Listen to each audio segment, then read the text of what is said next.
nu ga'a. Maa inni wanti agarsiisuu barbaanne kun leenjii faannoo Wallagga keessatti taasifamedha. Alaabaan isaa alaabaa mootummaa federaalaati.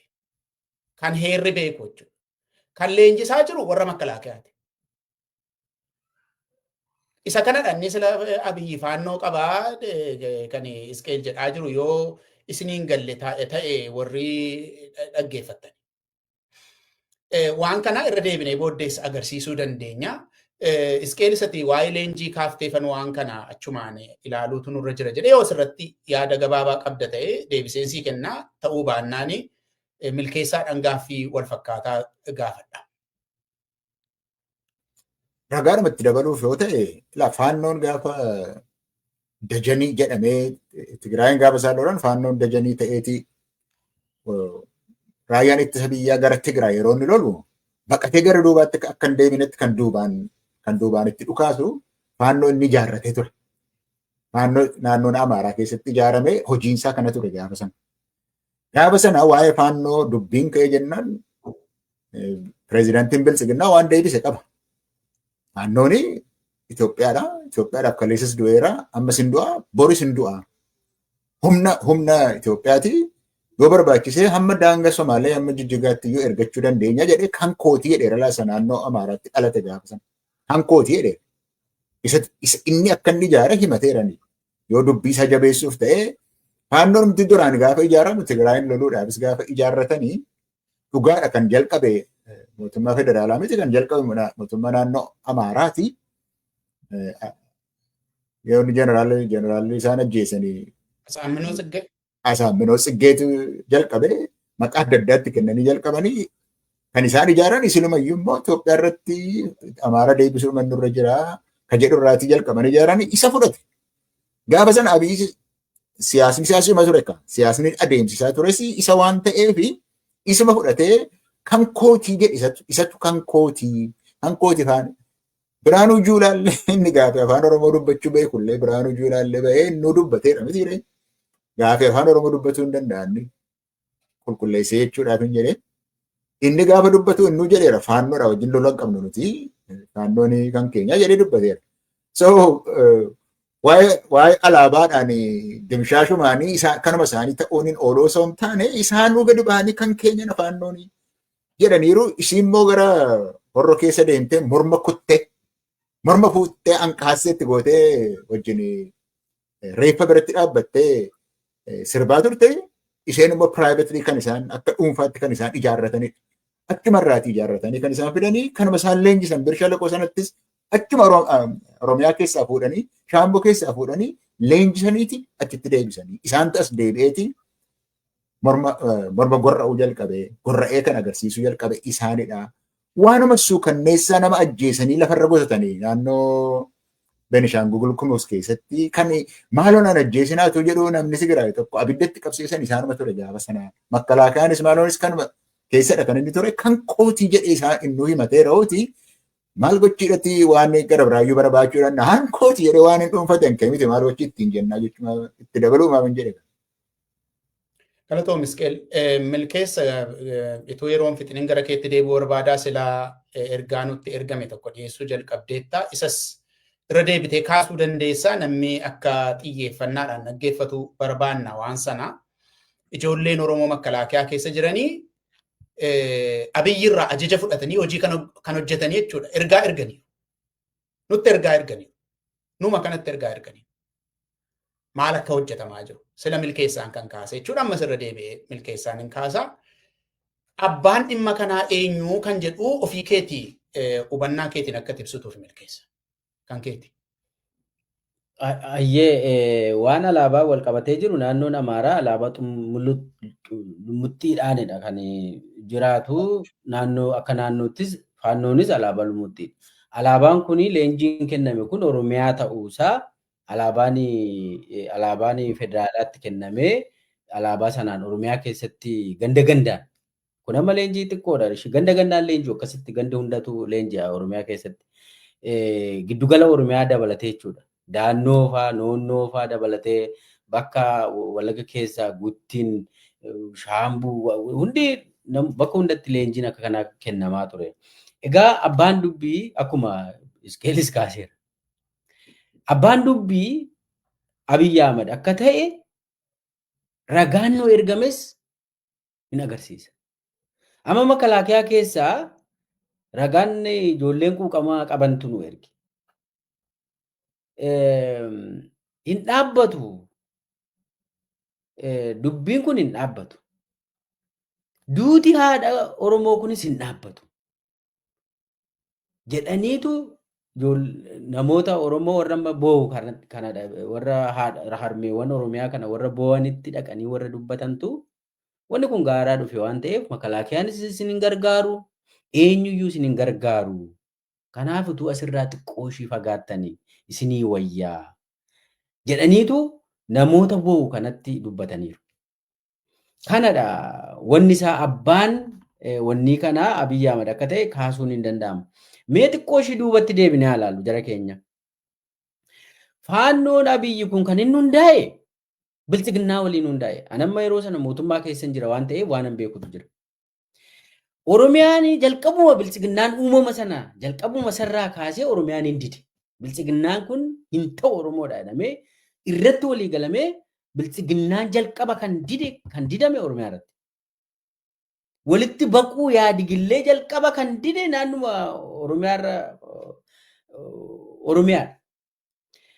Amma akka walii galaatti yoo Oromoon bilchiginnaa hin deeggarre, uummanni Oromoo bilchiginnaa hin deeggarre falli jiru maannan jedhu mariin godhamaa ture. Sana keessa immoo waraanni bilisummaa Oromoo lixa Oromiyaa fi kibba Oromiyaatti hojii eegaleera.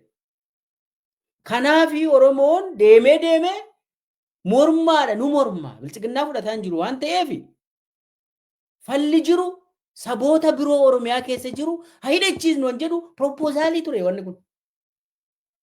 Saboota biroo nu deeggaran haa hidhachiisnu.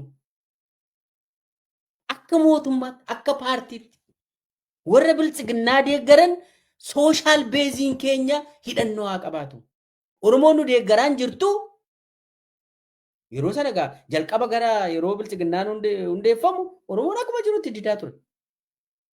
Jawaarfaa dura dhaabbataa turan yaadattanii bilchiginnaan hundeeffamuun qabu dhamee gamanaa gamasiin Oromoon walii gala tu gargar waan tokko jalqabar. Yeroo sana egaa carraan jiru bifa garaagaraatiin eenyutu nu deeggaraa jedhan tokko poteenshaalii kiristaanaa nu deeggaraa jedhan. Isinitti waanan keessatti beekuun haasaana. Kiristaanonni nu deeggaruudhaan kiristaana keessaa immoo warra ortodoksii nu deeggaraadhaan. Ela waan bilchiginnaan haasa'uudha kana naasaa jiru. Mataa koo keessaa miti. Lammaffaa Oromoo waliigala nu deeggaraan jiru. Kanaaf saboota biroo Oromoo kan hin taane haa hidhachiisnuudha. Sana booda dhagaa Dammaqee Mokonnin faa gabbaanii kan isaan haasa'uu jalqaban. Sababni immoo wobootu shaneetu ittiin reebna ittiin rukunnaa jedhu boodarra dhufe isinitti himan. Bilchiginnaa kan deeggaruutu barbaadamadhan. Hin yaadattu yoo ta'e gaafa Jawaariin kabbaban itti marsanii ajjeesuudhaaf yaalii ajjeechaa godhan sana Shaashamannee qofatu hin taane Bishooftuu Adaamaa Arsii keessatti eenyuun akka ajjeese yaadannu. Bishooftuu keessatti Caasaan Biraanuu Naggaa Oromoo mul'ichi godhee fixeera. Snaayiperiidhaan. Adaamaarra bar kondominiyeemiirra dhaabbataniitu Oromoo hiriira deeggarsa Jawaariif gabbaan kondominiyeemiirra dhaabbataniitu rashanan. Caasaan Biraanuu Naggaatu nafiin jechuudha jara keenya. Arsii keessatti immoo maaltu ta'e gaafa sana? Gara lixa Oromiyaatti nan deebi'a. Arsii keessatti wanti ta'e siruma isaa Oromoo kiristaanaaf Oromoo Islaamaa jedhanii wal rukuchiisanii araaraafuu dabbaleen bobba'eera Arsii keessatti. Kiristaana Oromoo fi Islaama Oromoo walitti araarsina jedhanii. Maal jennaan? Kan morme kan Jawaariin deeggare Musliima. Kan Abiyyi deeggaru kiristaana Oromoo jedhaniitu Oromoo wal nyaachisuudhaaf hojiin hojjetame jirti. Saba biraa qofatu hin ta'in.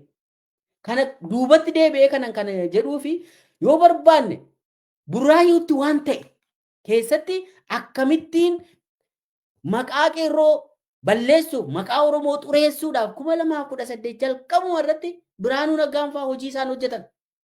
Tasaabiidhaan nama fe'anii Oromoos rukutanii ofiis rukuchiisanii boodarra immoo deebisanii teenjutu ittiin garafamu. Oromootu biyya diigadhameetu ittiin nutti dhiyaatame yeroo sanaa kaase. Lixa Oromiyaatti yoo deemne guutummaa guutuutti lixa Oromiyaa shanee dhadhamee ragga'e. Kana dura deddeebi'ee aseeran. Kanani Awwaluu Abdii waajjira dhaabaatti geedoodhaa gaditti shaneedhaa jedhee gaafannaa sa'u ani geedoodhaa gadi ta'uu koon beektuun jedheen parsanaaleen geedootti aaneetu magaalaan itti dhaladhe.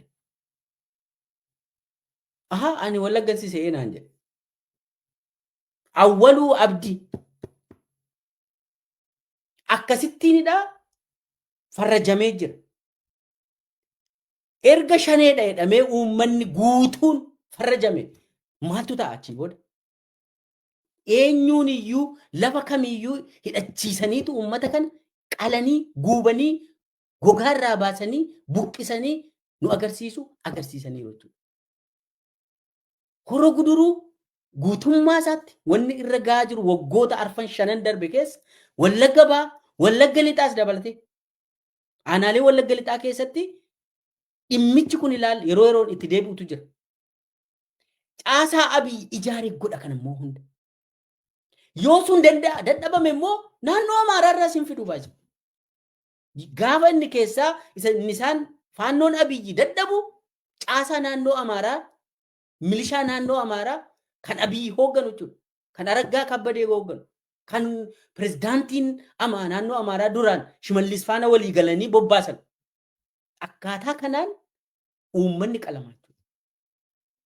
Kan irra caalaa fixaa jiru uummata kallattiidhaan kan Abiyyi hoogganu Oromiyaa keessatti jechuudha. Kallattiidhaan. Yoo sun hin danda'amu ta'e immoo fidanii eessaayyuu fidanii hin godhu. Amma hin godhu sana. Waliigaltee qabu waan ta'eef koree hoogganu jira baay'ee. Koreen naannoo Amaaraa fi naannoo Oromiyaa lixa Oromiyaa jechuudha. Lixa Oromiyaa kana kan hoogganu koreen jira. Kana quba qabaachuu qaba Oromoo. Koreen miidiyaa isaa Daani'eel Faat hooggana. Daani'eel Kibrat Faat baay'ee. Wallaggi kana eenyu tan jedhu Daani'eel Kibrattu deebii kenna. Barreeffama kitaaba isaas hin beektu hundi keenya hin beekne. Kitaaba isaa keessatti hojiin Daani'eel Kibrat godhu jira. Haa ta'uuti koreen naannoo Amaaraa fi naannoo Oromiyaa irraa qindaa'ee olaantummaadhaan naannoo sana hoogganu erga waliigaltee keessattuu waraanni Tigraay keessa dhaabbatee erga gara Oromiyaatti deebinee akkuma olaantummaa Tigraay irratti arganne sana Oromiyaa irrattis argachuu qabna jedhanii biltsiginnaan koree giddu galeessaa isaatiin murteessee ትግራይ ላይ ያገኘነውን ድል በኦሮሚያ ላይ እንደግመዋለን ጀደኒቱ ሙርቴሰኒቱ ኩነማ ወኒረት ሚዲያ ረት ዱበተኒ ሩገባኒ ኮሬኒ ሆጅራዎች አቺ ኬሳ ኮሬ ሆጅራዎች ይስቱ ናማ አፍርቱ ዱበተነ ያደዳን